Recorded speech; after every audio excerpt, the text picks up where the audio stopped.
Hi there, I'm Dr. Bob Marcus and welcome to DDS GP. Today's tip is about multiple iPads. You see, at DDS GP, we're all about case acceptance. We're all about increasing your production, and we're all about patients understanding their treatment plan. Here's the problem. Patients do not have the basic knowledge that we as doctors, that we as dental hygienists, that we as dental assistants or dental office staff members have. They don't get it. When we try to explain it and they have a lack of understanding of what we're trying to say, they tend to think, well, that may not be necessary because I just don't understand. And they say things like, I'll need to think about that.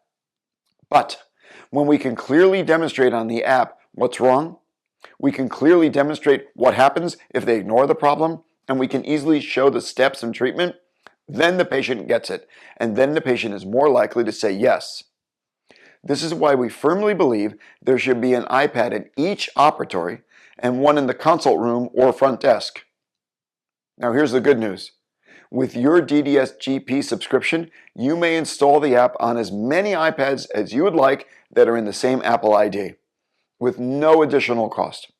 So, suggestion, go shopping. Install an iPad in each operatory and in the consult room, and you'll see your case acceptance, you'll see your production rise as explanations are given whenever they are needed.